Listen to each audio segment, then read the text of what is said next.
Welcome to cloud home Kolakham. আপনারা কালকে থাকলেন, আপনাদের এক্সপিরিয়েন্স যদি শেয়ার করেন।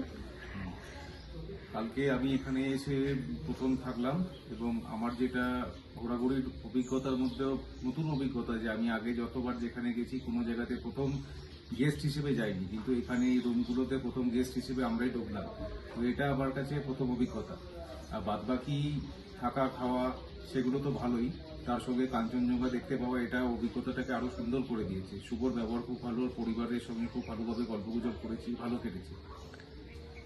বলো।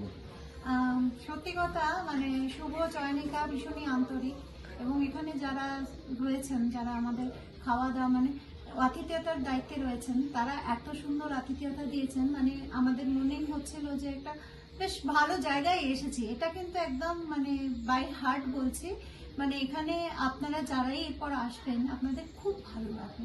পরিবেশটাও যেমন সুন্দর, মানুষগুলিও তেমন সুন্দর। আর সকালবেলা ঘুম থেকে উঠে কাঞ্চনজঙ্ঘাকে দেখতে পাওয়া, তার সাথে চা খাওয়া, গল্প করা, এটা তো অনবদ্য। মানে এর জন্যই তো বারবার কলকাতা থেকে আসা।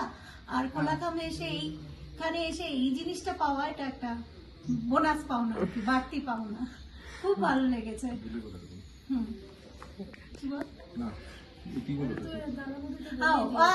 অবশ্যই যেটা ভুল হয়ে যাচ্ছে, আজকে আমি পড়েওছি, কালকেও চয়নিকার সামান্য একটা ছোট্ট, খুব সামান্য স্মারক, মানে প্রথম গেস্ট হিসেবে, মানে প্রথম অতিথি হিসেবে এখানে পদার্পণ করার জন্য এই যে একটা দুল পেয়েছি। মানে মেয়েরা তো সাজতে গুজতে ভালোবাসে, আমি অতটা সাজগোজের দিকে যাই না, কিন্তু এরকম একটা গিফট, একটা উপহার আরো বেশি মানে বাড়তি একটা মানে ভালোবাসা বলো, ভালো লাগা বলো, সেটা পাইয়ে দিয়েছি।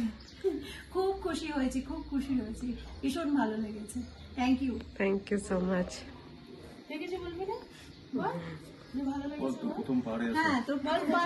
আমার না প্রথম পাহাড়ে আসে এখানে এসে আমার অনেক মন খুশি হয়েছে, কেন এই রিসর্টের আমি মানে প্রথম আমরা এখানে এসেছি, আর এখানে সকালে উঠে কাঞ্চনজঙ্ঘা দেখতে পেয়ে খুব খুশি হয়েছি।